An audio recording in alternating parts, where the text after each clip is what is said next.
Hanya kita saudaraku, kalau masih ada kemurahan Tuhan, mari seperti anak yang terhilang, kembali ke rumah Bapa. Aku mengaku dosaku. Aku akan berkata, saya sudah berdosa, ampunilah saya. Gak layak lagi saya sebagai anakmu. Saya biarlah menjadi hamba. Diterima enggak saudaraku? Haleluya. Berarti enggak seperti ini nanti. Kalau yang ayat 13 ini, bilangan 32 ayat 13, sebab itu bangkitlah murka Tuhan kepada orang Israel, sehingga ia membuat mereka mengembara di padang gurun. Tuhan membuat mereka mengembara. Gak bisa keluar. Circle dia di situ. Dan harus sampai mati semua, kecuali yang bersungguh-sungguh. Itu 2 orang. Padang gurun 40 tahun lamanya, sampai habis mati segenap angkatan yang telah berbuat jahat di mata Tuhan. Tapi kiranya Tuhan tolong kita. Itu sebabnya kita beribadah, biar semua diberkati oleh Tuhan. Hormat, kebesaran, kemuliaan bagi Tuhan kita. Selamat kita beribadah. Kiranya semua kita mendapat anugerah berkat yang besar dari Tuhan. Kita akan memperhatikan bagaimana Tuhan kehendaki di dalam kehidupan kita.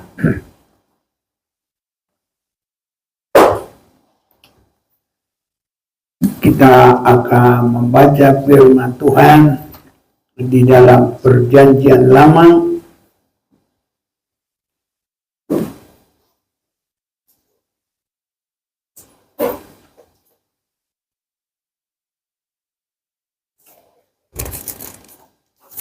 kita akan membaca dalam kitab Bilangan.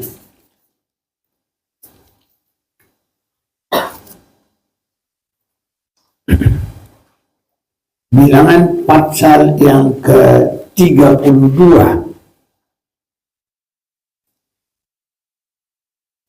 Saya bacakan bagi kita mulai ayat yang ke-11.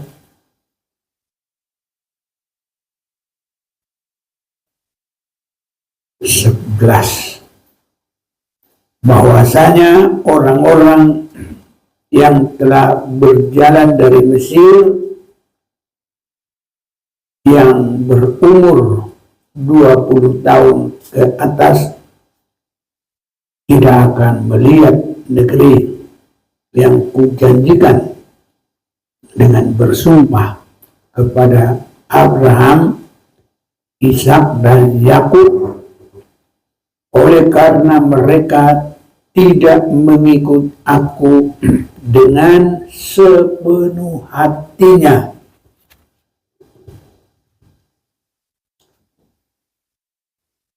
Kecuali Kaleb bin Jefune orang Kenan itu dan Joshua bin Nun, sebab keduanya mengikuti Tuhan dengan segenap hatinya.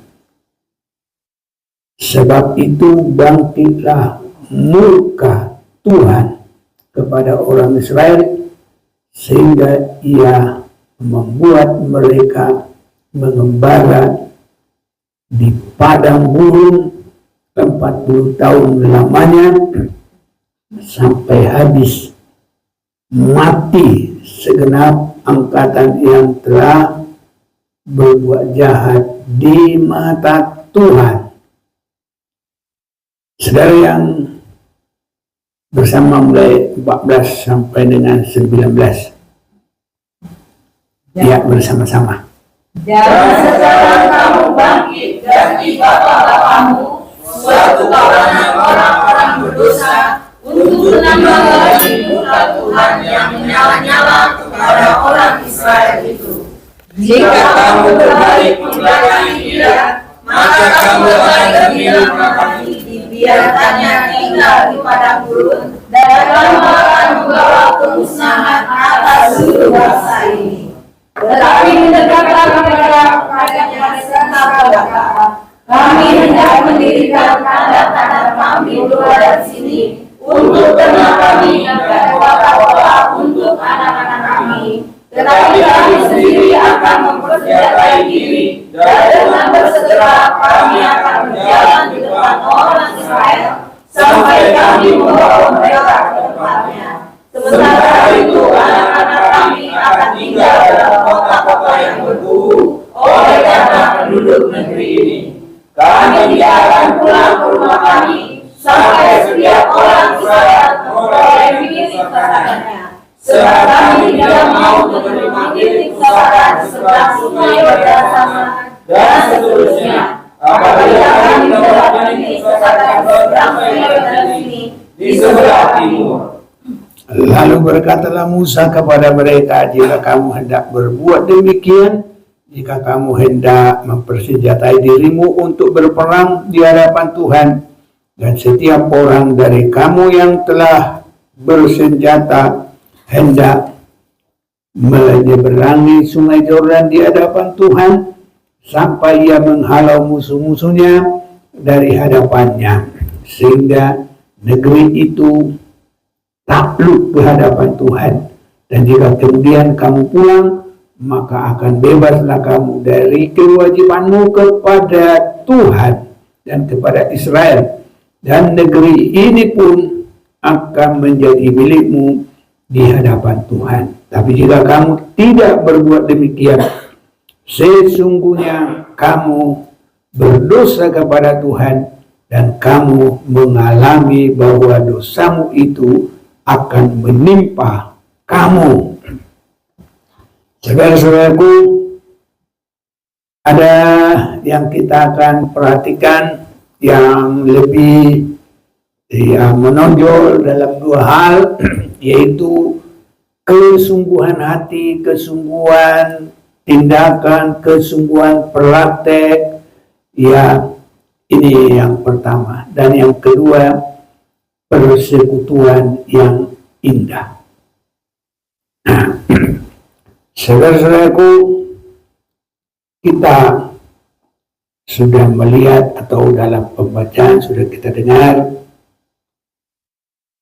orang yang berjalan dari Mesir yang berumur 20 tahun ke atas tidak akan melihat negeri yang kujanjikan dengan sumpah kepada Abraham, Ishak dan Yakub. Jadi saudara-saudaraku, mengapa demikian? Orang yang berjalan dari Mesir, ya itu nanti tidak akan boleh masuk di tanah Kanaan. Karena apa?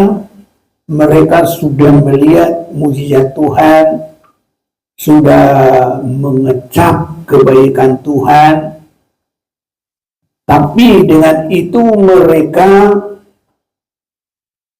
tidak benar-benar mau mengasihi Tuhan.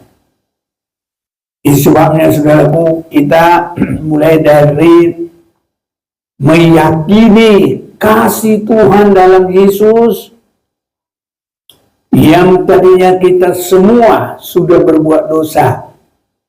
Dalam Roma pasal 3 ayat 10 dan 23, tidak ada lagi orang benar, tapi oleh karena kasih Tuhan, Yesus mati tersalib bagi kita.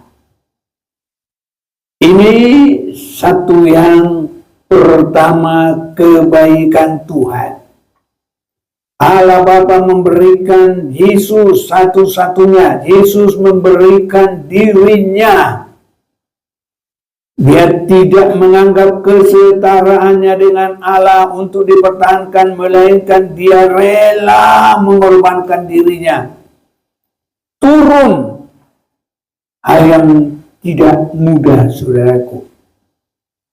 Orang merasa turun. Dari gengsinya saja orang susah turun. Dari kedudukannya susah turun. Dari merasa satu kebesarannya, susah turun, saudaraku. Itu tabiatnya manusia. Tapi Yesus dalam kasihnya kepada kita, dia tidak menganggap kesetaraannya dengan Allah sebagai milik yang harus dipertahankan, melainkan merendahkan dirinya, mengambil rupa manusia, dan dalam keadaan manusia bukan untuk dilayani, tapi untuk melayani.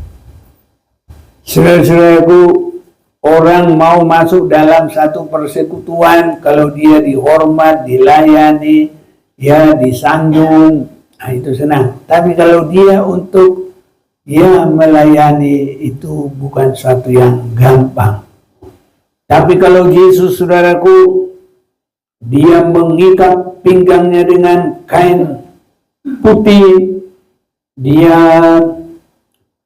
menundukkan dirinya, dia membasuh kaki murid-muridnya. Ini satu hal yang luar biasa, saudara-saudaraku. Yesus melakukan itu. Itu sebabnya Bapa memberikan anaknya satu-satunya, Yesus memberikan nyawanya, kehidupannya, semuanya. Maka itu adalah kebaikan Tuhan. Saudaraku, itu sudah harus mendorong kita untuk mau sungguh-sungguh mengasihi Tuhan. Ya, kalau hati kita, hati yang begitu langsung merasa, banyak sekali saudaraku sudah mendapat kebaikan, tidak merasa, ya, apalagi namanya untuk menghargai, nggak merasa, saudaraku. Tapi kita sudah dengar firman Tuhan, ya, kita harus sungguh-sungguh menghargai kasih Tuhan kepada kita untuk menjadikan kita mengambil kesimpulan bersungguh-sungguh mengasihi Tuhan, bersungguh-sungguh, ya, bahkan seperti dalam firman Tuhan, dalam sepenuh hati mengiring Tuhan. Saudaraku, orang yang begitu bisa merasakan kasih Tuhan, dia akan bersikap sangat mengasihi Tuhan. Ibadahnya tidak hanya beribadah, tapi sudah harus dengan sepenuh hati. Inilah yang kita lihat, saudaraku, ya. Makanya tadi kita sudah dengar pembacaan mulai 11 tadi, bilangan 32, bahwasanya orang-orang yang telah berjalan dari Mesir, yang berumur 20 tahun ke atas, tidak akan melihat negeri yang kujanjikan dengan bersumpah kepada Abraham, Ishak, dan Yakub, oleh karena mereka tidak mengikut aku dengan sepenuh hati. Ada apa di Mesir? Itu menunjukkan, Tuhan menunjukkan kebaikannya. Bukan karena kuat, bukan karena gagah. Mereka dilepaskan dari penjajahan Raja Firaun yang sangat kejam. Bahkan mereka tidak pergi begitu saja. Mereka bukan dikejar, tapi mereka direstui dan diberikan segala harta benda. Ini, saudaraku. Jadi kalau bagi kita kebaikan Yesus yang sudah memberikan nyawanya, korban domba Paskah, harus berharga di mata kita. Dan harus hati kita ini terdorong untuk semakin sungguh-sungguh. Sampai ibadah kita mengiring dia, bukan karena kita butuh berkat ini, butuh ini. Itu memang baik. Tapi yang nomor satu bukan itu. Kita harus mengenal kebaikan Tuhan. Ini, saudara-saudaraku. Sekali yakin Tuhan baik? Amin. Sudah merasakan penebusan darah Yesus? Haleluya. Saudaraku, kalau kita merasakan kebaikan Tuhan, dulu saya tidak lupa pengalaman. Memang begitu saudaraku, kalau dari keadaan kita merasa begitu banyak dosa, tapi Tuhan ampuni, wah luar biasa. Itu sebabnya dulu waktu saya menyerahkan diri untuk dibaptis di Pematang Siantar itu, Sungai Bagulung, itu simpang ke Sidamanik itu ada sungai di situ. Di situ saya dibaptis, saudara-saudaraku. Nah, karena begitulah kita dibaptis, bukan asal dibaptis, tapi kita merasakan kasih Tuhan dan kita dibasuh darah Yesus, hidup lama semua bagaikan ditenggelamkan. Wah, hati saya begitu sukacita, saudaraku. Kalau saya nyetir mobil pendeta ini, suara mesin, itu rasanya bagi saya musik surga. Bersama malaikat, nyanyikan pujian. Begitu terus. Jadi, di mana-mana saya bersukacita, saudaraku. Sampai nanti saya disuruh, ya, kepanasan, kehujanan, dimakan nyamuk. Wah, ada yang 4 yang bikin gatal, saudaraku. Gatal nyamuk, gatalnya tulir, gatalnya hapa, gatalnya rodang. Siapa yang tahu rodang? Itu apa? Kolam-kolam yang sudah penuh dengan jeti-jeti di situ semua. Sama itu keladi-keladi yang sudah busuk di situ itu gatal itu. Nah, di situ itu semua. Jadi itulah, kalau ayam tahu itu tungir, itu kalau mau buang itu susah, itu lengket itu sudah aku di situ semua. Tapi ya puji Tuhan, biarpun 2 tahun saya kerja miara babi sama kerja sawah 1/2 hektar, semua saya kerjakan dengan baik sampai baik. Dan kalau saya pulang, wah, tidak ada sedikit kebencian. Waktu kami pulang ke sana, sengaja saya bawa istri dan anak ke sana. Waduh, itu ibu pendeta bilang, sudah mati bapakku baru kamu datang. Emang duluan suaminya meninggal. Ya begitulah Inang, ya bagaimana Tuhan atur semua. Inilah waktu yang terbaik saya bisa datang ke sini, bersyukur saya. Jadi geramnya mau peluk saya, tapi dia malu. Ada istri, malu, ada anak satu. Ya, tapi dia bilang, pasti kau, katanya, wah, sakit juga. Tapi itulah untuk dia artinya kalau orang Jawa bilang tombo hati lah. Banyak kangen lah gitu.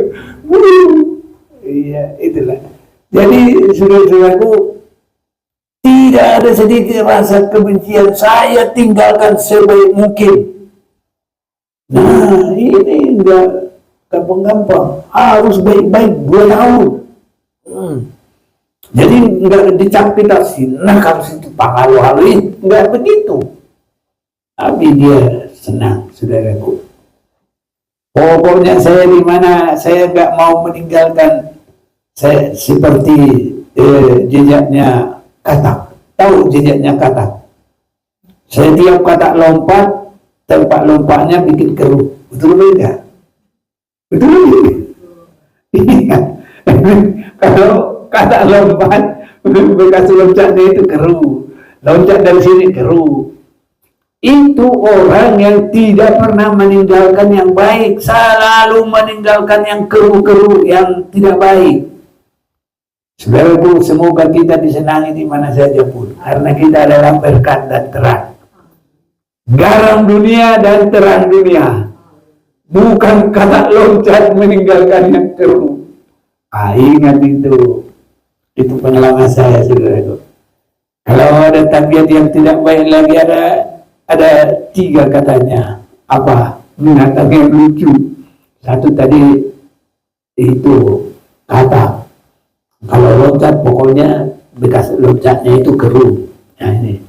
Satu lagi ya udang. Udang kalau sudah mati masih hidup pun dia pasti bengkok. Bukan udang namanya kalau nggak bengkok. Banyak orang saudaraku. Kalau nggak bengkok dia nggak senang. Harus bengkok, itu kerjaannya. Itu tabiat orang. Tabiat udang saudaraku. Harus bengkok-bengkok, nggak mau jalan lurus. Nah, kalau kita nggak enak jalan lurus, enak saudaraku jalan lurus. Cuma kadang-kadang kayak saya sudah begini ini, mau saya paksakan jalan lurus kan tidak bisa lagi. Kadang kalah di kaki, akhirnya bengkok juga. Ya, tapi kalau maunya pingin lurus, nah, kalau mau kayak udang saudaraku. Ya, jadi kita ini harus suka yang lurus saudaraku ya. Haleluya. Terus satu lagi biar aku ingat ini ya, hok dulu begitu. Hok dulu. Satu tatak tadi kodok ya. Kedua udang. Baru ketiga kepiting. Kepiting ini juga saudaraku nggak bisa jalan lurus ini. Merahnya jadi merahnya. Paling nggak baiknya kalau sudah kejepit, dia menjepit. Sakit saudaraku, kalau dijepit kepiting. Sakit nggak dijepit kepiting. Apalagi yang gede, beli di situ. Wah, kalau masih hidup, jangan main-main. Nanti sekali kejepit, nggak mau dia lepasin. Tuh, lengket saudaraku. Ya, sakit. Jadi itulah. Harus lurus, jangan miring-miring kayak kepiting.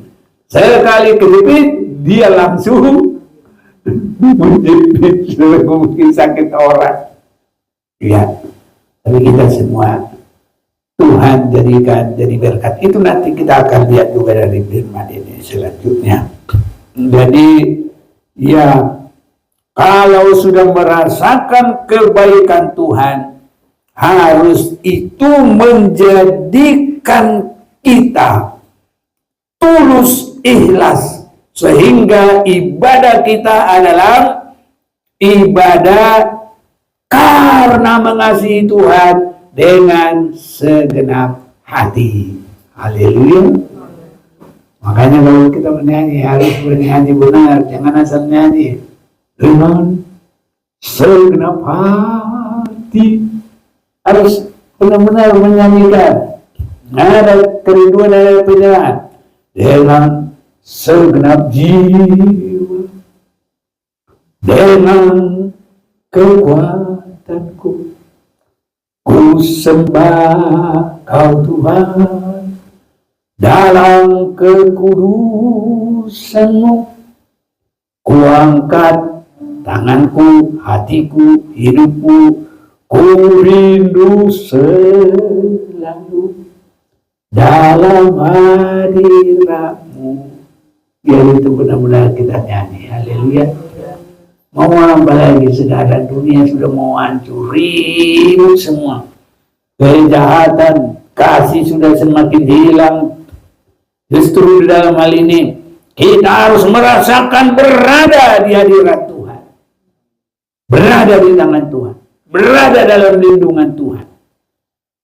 Ini saudara-saudaraku, itu sebabnya disebutkan tadi ayat 13.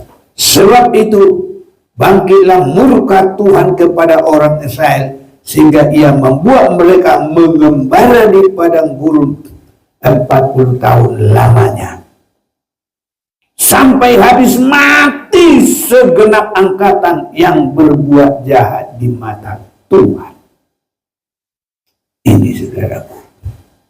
Jadi kita harus dengan segenap hati mengasihi Tuhan. Dan sekarang kamu bangkit, ganti bapamu, suatu kawanan orang-orang berdosa, untuk menambah lagi murka Tuhan yang menyala-nyala kepada orang Israel. Ya, ini saudara-saudaraku. Jadi kita harus sungguh-sungguh. Ya, tadi ayat 11 sudah, sekarang 12. Kecuali Kaleb bin Jefune, orang Kenas itu, dan Joshua bin Nun, sebab keduanya mengikut Tuhan dengan sepenuh hati. Kiranya ini semua kita ganti nama kita. Saya mau mengikut Tuhan dengan segenap hati. Harus begitu, saudaraku. Sudah waktunya, bukan asal keluar masuk gereja sekarang. Rugi, saudaraku. Dalam situasi seperti sekarang ini butuh perlindungan yang sesungguhnya. Kalau kita di tangan Tuhan, aman, saudaraku. Nah, pandu dulu Mazmur 91, aman di tangan Tuhan. Ayo, siapa yang baca boleh? Ayat yang pertama. Ya. Orang yang duduk dalam lindungan yang maha tinggi dan bermalam dalam naungan yang maha kuasa akan berkata kepada Tuhan, tempat perlindunganku dan kubu pertahananku, Allahku yang kupercayai. Terus, sungguh dialah yang akan melepaskan engkau dari jerat penangkap burung, dari penyakit sampar yang busuk. Dengan kepaknya ia akan menurungi engkau, di bawah sayapnya engkau akan berlindung. Kesetiaannya ialah perisai dan pagar tembok. Engkau tak usah takut terhadap kedahsyatan malam, terhadap panah yang terbang di waktu siang, terhadap penyakit sampar yang berjalan di dalam gelap, terhadap penyakit menular yang mengamuk di waktu petang. Walau 1000 orang rebah di sisimu dan 10.000 di sebelah kananmu, tetapi itu tidak akan menimpamu. Engkau hanya menontonnya dengan matamu sendiri dan melihat pembalasan terhadap orang-orang fasik. Sebab Tuhan ialah tempat perlindunganmu, yang maha tinggi telah kau buat tempat perteduhanmu. Malapetaka tidak akan menimpa kamu, dan tulah tidak akan mendekat kepada kemahmu. Sebab malaikat-malaikatnya akan diperintahkannya kepadamu untuk menjaga engkau di segala jalanmu. Mereka akan menatang engkau di atas tangannya, supaya kakimu jangan terantuk kepada batu. Singa dan ular tedung akan kau langkahi, engkau akan menginjak anak singa dan ular naga. Sungguh hatinya melekat kepadaku, maka aku akan meluputkannya, aku akan mementenginya, sebab ia mengenal namaku. Bila ia berseru kepadaku, aku akan menjawab, aku akan menyertai dia dalam kesesakan. Aku akan meluputkannya dan memuliakannya, dengan panjang umur akan kukenyangkan dia, dan akan kuperlihatkan kepadanya keselamatan daripadaku. ya, ini saudaraku sangat kita butuhkan di masa-masa sekarang ini. Ini akan semakin masuk dalam penggenapan kehancuran akhir zaman. Nanti kalau terjadi perang dunia ketiga, saudara-saudaraku, biarpun rudalnya nggak ada jatuh ke Indonesia, tapi semua angin ini dipenuhi dengan apa yang kata orang itu radioaktif, itu ya gas-gas yang membinasakan manusia. Hanya kena dari angin saja bisa hancur-hancur lebur. Itu saudaraku, ya kimia-kimia dari apa ini, peluru-peluru akhir zaman ini. Ini sedang terjadi. Jadi ke situ sudah mengarah semuanya, kesulitan ekonomi, semua segala macam. Kita lihat juga hati orang yang nggak mau move on, nggak mau mengampuni. Kerasnya hati orang sekarang udah melebihi dari 3 binatang tadi. Kodok yang meninggalkan kru, udang yang selalu bengkok, ya sudah bareng-bareng jalannya kepiting, menjepit lagi. Nah itu semua kita semakin lihat, saudara. Namun satu perkara, kalau kita di tangan Tuhan aman. Kalau di luar itu, saudaraku, bukan hanya kesulitan itu, Tuhan sendiri akan memimpin orang itu dalam circle. Tidak bisa keluar dari circle itu sampai mati semuanya. Itu sebabnya 40 tahun dibuat mengembara di padang belantara, padang pembinasaan. Ini bukan musuh, bukan siapa-siapa, saudaraku. Ya, Tuhan akan membiarkan. Makanya kita, saudaraku, kalau masih ada kemurahan Tuhan, mari seperti anak yang terhilang, kembali ke rumah Bapa. Aku mengaku dosaku. Aku akan berkata, saya sudah berdosa, ampunilah saya. Gak layak lagi saya sebagai anakmu. Saya biarlah menjadi hamba. Diterima enggak, saudaraku? Haleluya. Berarti enggak seperti ini nanti. Kalau yang ayat 13 ini, bilangan 32 ayat 13, sebab itu bangkitlah murka Tuhan kepada orang Israel, sehingga ia membuat mereka mengembara di padang gurun. Tuhan buat mereka mengembara, nggak bisa keluar-keluar, circle dia di situ, dan harus sampai mati semua, kecuali yang bersungguh-sungguh. Itu 2 orang. Padang gurun 40 tahun lamanya, sampai habis mati segenap angkatan yang telah berbuat jahat di mata Tuhan. Tapi kiranya Tuhan tolong kita. Itu sebabnya kita beribadah, biar semua diberkati oleh Tuhan. Kita mau baca dulu sama-sama bilangan 32 ayat 13. 1, 2, 3. Sebab itu bangkitlah murka Tuhan kepada orang Israel, sehingga ia membuat mereka mengembara di padang gurun 40 tahun lamanya, sampai habis mati segenap angkatan yang telah berbuat jahat di mata Tuhan. Ini saudara-saudaraku. Tapi kita ada kesempatan. Darah Yesus membasuh kita. Roh Kudus menolong kita semuanya. Jadi saudara-saudaraku, mari sekarang kita semakin bersungguh-sungguh beribadah kepada Tuhan, bersungguh mengiring Dia, bersungguh mengasihi Dia, bersungguh-sungguh melakukan semua apa yang Tuhan kehendaki dalam hidup kita. Penjalan hidup dalam hidup benar, jangan bengkok seperti udang, jangan meleng-meleng seperti kepiting. Jangan loncat-loncat. Setiap pindah harus meninggalkan yang wangi. Haleluya. Ini sih lari sana, tinggalkan ini. Jangan, saudaraku. Jangan kita pikir asal begitu.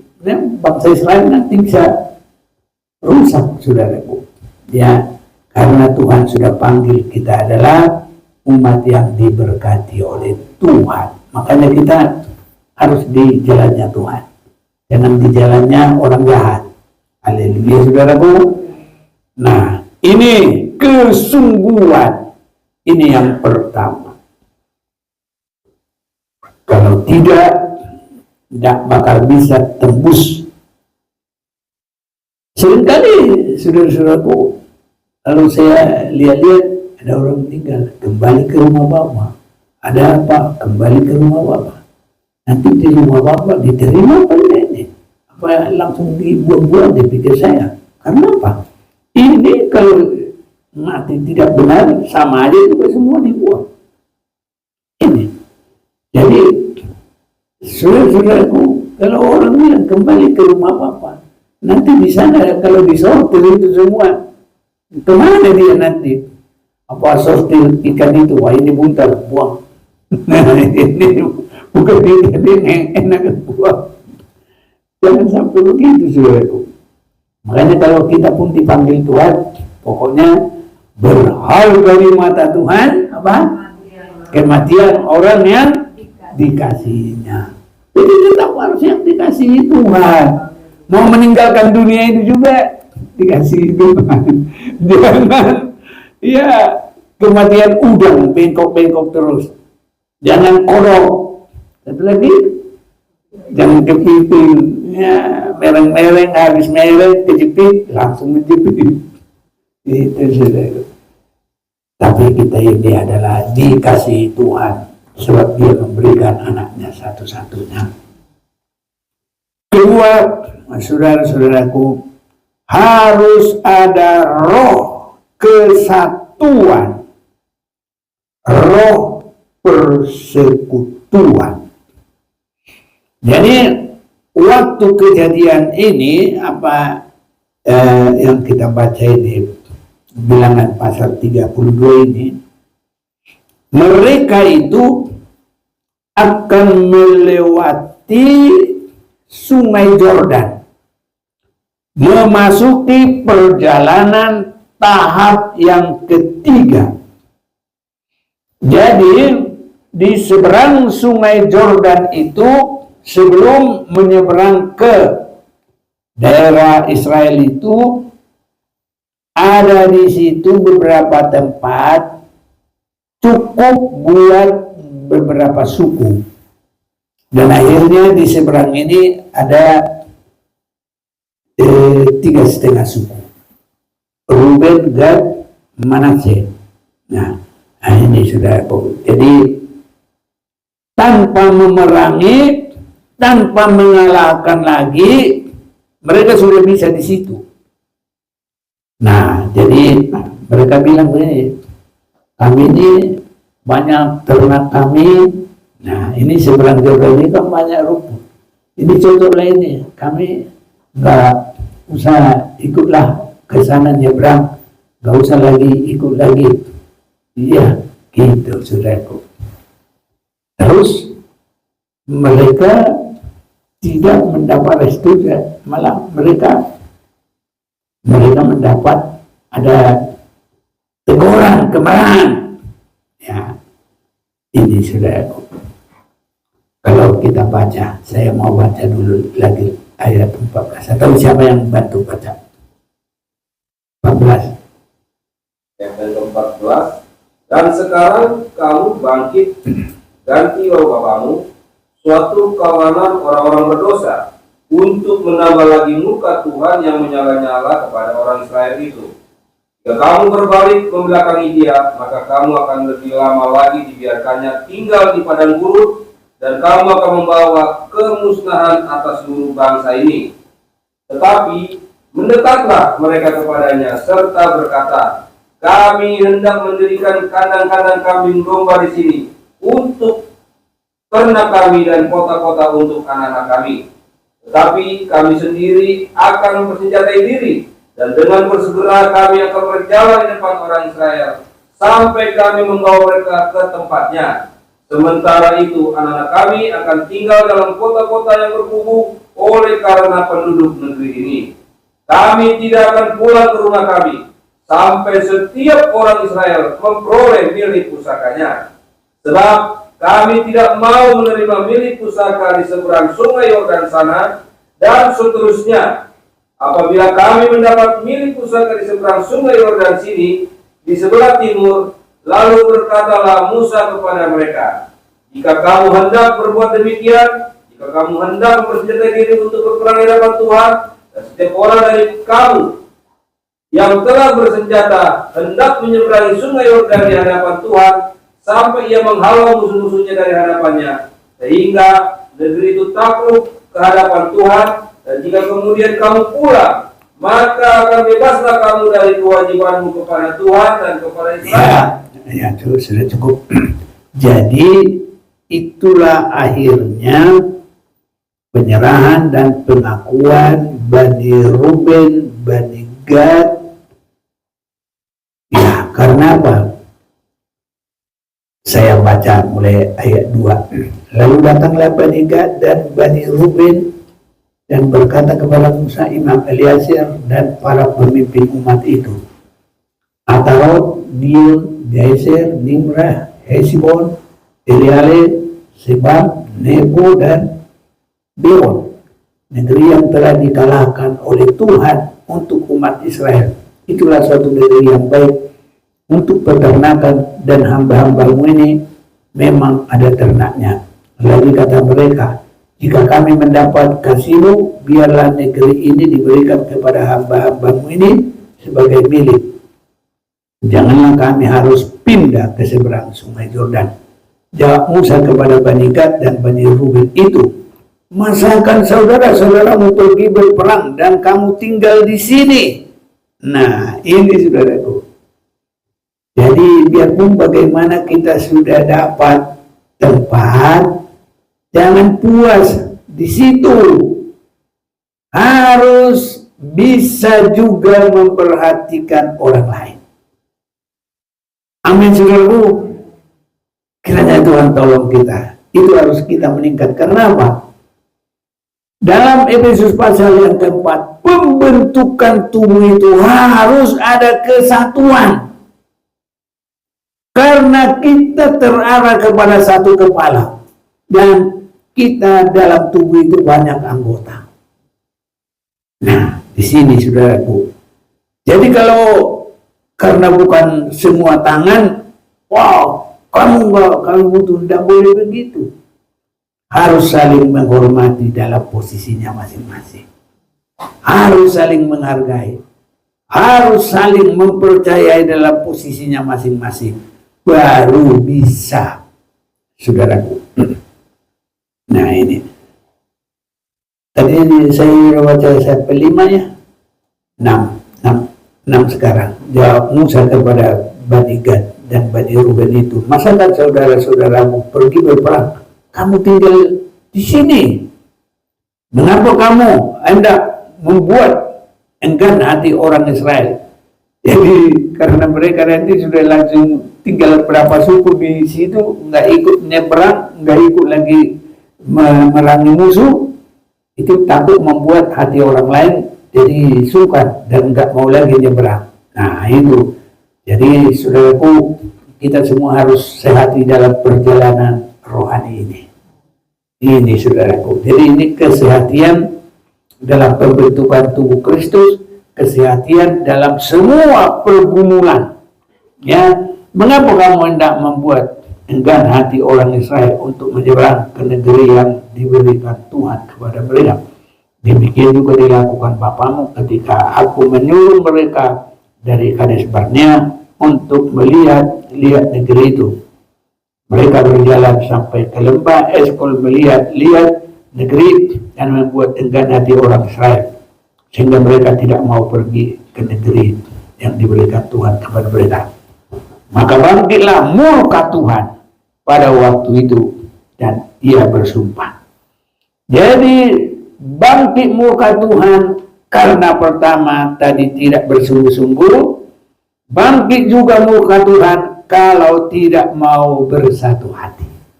Haleluya. Jadi saudaraku, murka Tuhan bangkit bukan hanya karena tidak mau bersungguh-sungguh, tidak mau sehati juga, yang itu menjadikan bangkit murka Tuhan.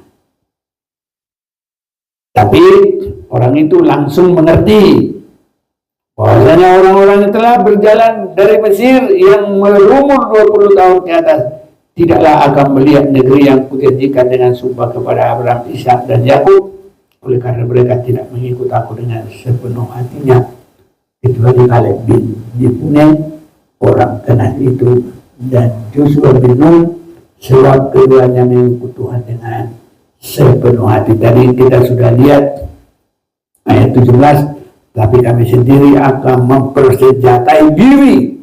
Nah, akhirnya mau saudaraku. Dan dengan bersegera kami akan berjalan di depan orang Israel. Malah dia maju dalam barisan terdepan. Haleluya saudaraku. Bukan lagi untuk berperang untuk dia. Tempatnya dia sudah disetujui, ada di seberang Sungai Yordan. Tapi supaya teman-temannya sama-sama mempunyai negeri, tanah yang didiami. Jadi mereka ikut berperang sampai kami membawa mereka ke tempatnya. Sementara itu anak-anak kami akan tinggal dalam kota-kota yang berkubu oleh karena penduduk negeri ini. Kami tidak akan pulang ke rumah kami sampai setiap orang Israel memperoleh milik pusaka. Haleluya, saudaraku. Jadi harus sama-sama terberkati. Haleluya. Nah, saya rasa ini masih susah, tapi tidak ada yang susah kalau kita berserah kepada Tuhan. Tadi murka Tuhan datang kalau tidak bersungguh-sungguh. Dua, murka Tuhan juga turun akan kalau tidak mau memperhatikan sesama. Haleluya, saudaraku. Haleluya. Agak susah ya. Ya, tapi kita berjuangnya. Kami tidak akan pulang ke rumah kami sampai setiap orang Israel memperoleh milik pusaka. Jadi sama-sama berjuang. Sama-sama bertanggung jawab, saudaraku. Kalau Tuhan mengasihi kita, semua juga saudara kita harus mengalami kasih Tuhan. Dan itu harus jadi perjuangan kita juga. Biar semua mengasihi Tuhan. Biar semua mendapat kasihnya Tuhan. Sebab kami tidak mau menerima milik pusaka di seberang sungai Yordan sana. Dan seterusnya apabila kami mendapat milik pusaka di seberang sungai Yordan sini, di sebelah timur.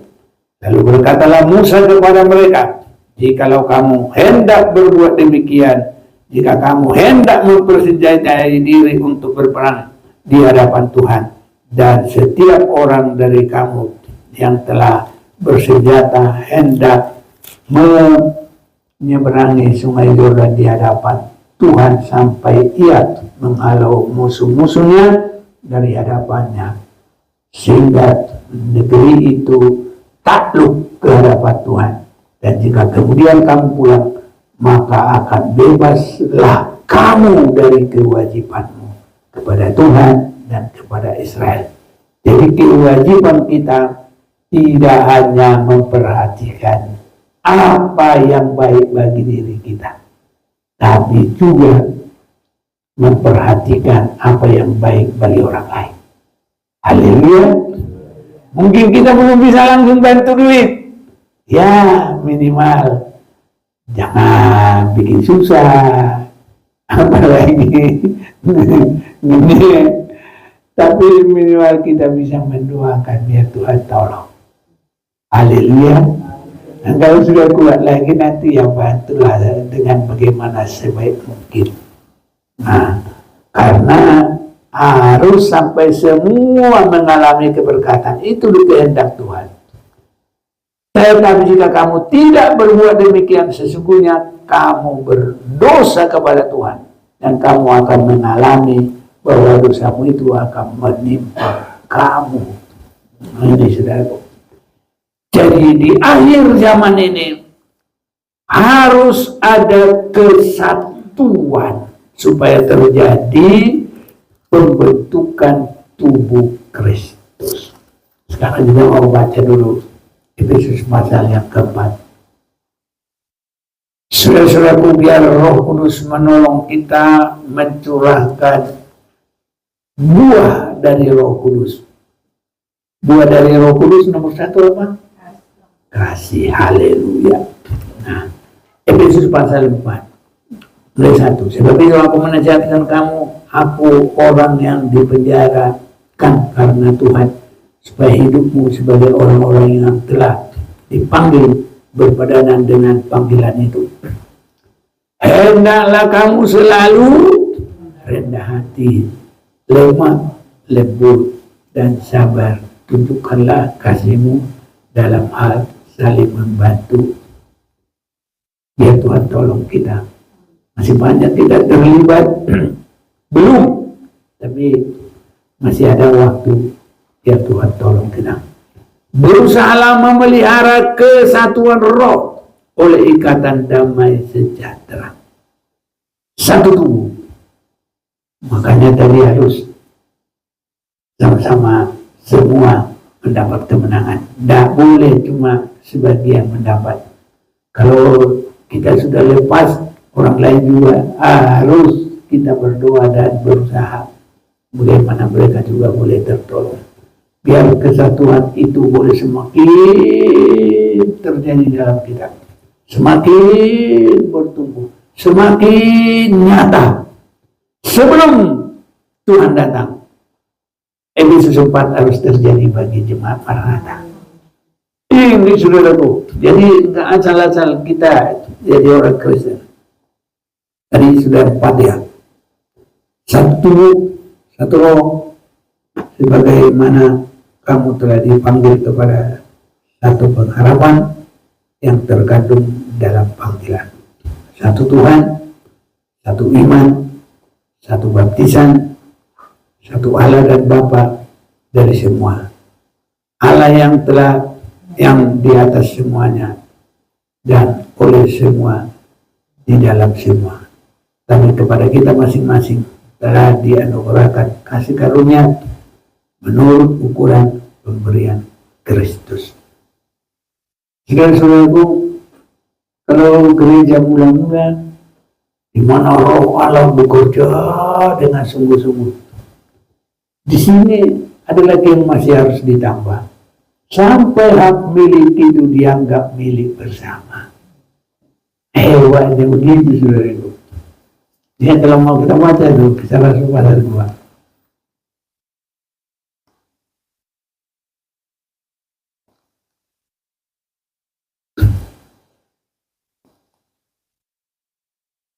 Mulai ayat yang ke-41.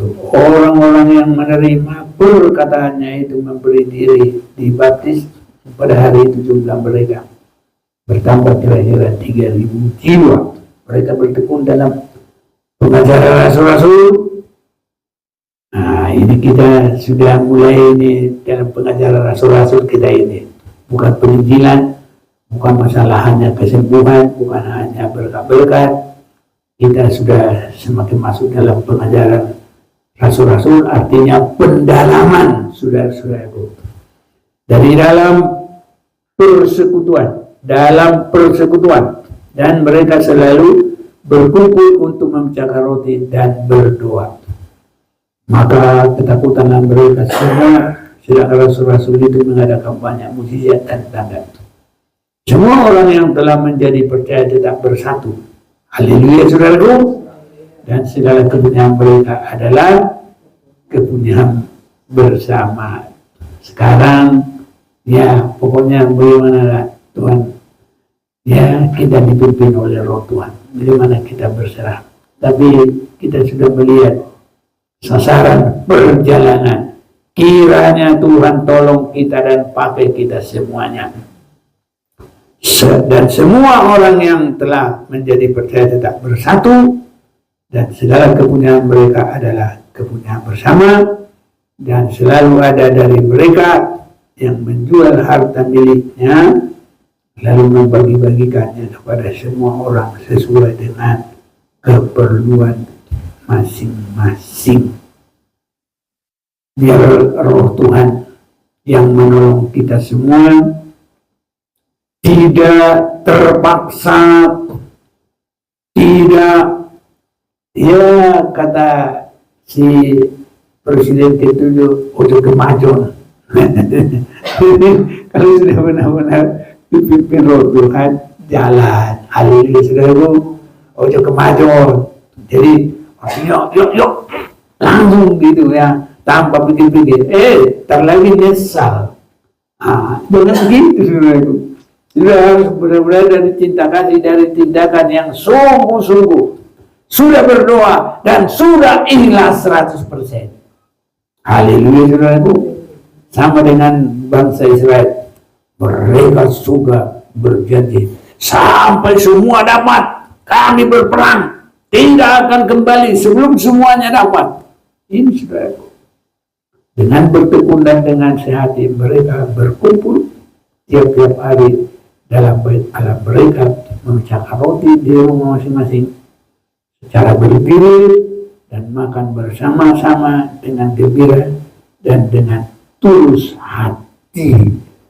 Kalaupun tidak benar-benar harus begitu, saudaraku, yang penting kita sudah ada ikatan kasih yang tidak dibuat-buat, tapi yang semua masing-masing dipimpin pengurapan penguasaan Roh Kudus sambil memuji Allah, dan mereka disukai semua orang, dan tiap-tiap hari Tuhan menambah jumlah mereka dengan orang yang diselamatkan. Kiranya saudaraku, ibadah kita sangat terberkati. Semua kita biar Tuhan memberkati. Bagi Tuhan tidak yang mustahil. Dia gampang memberkati. Bangsa Israel itu, yang penting mereka mengasihi Tuhan, mengikut dengan sungguh-sungguh, mengasihi sesama, ada kesehatan, semua berkat bisa terjadi. Mereka keluar dari Mesir bukan dengan kekuatan, bukan dengan senjata, tapi hanya dengan rahmat kemurahan Tuhan. Tuhan sanggup memberkati kita semuanya. Kita mau datang kepada Tuhan.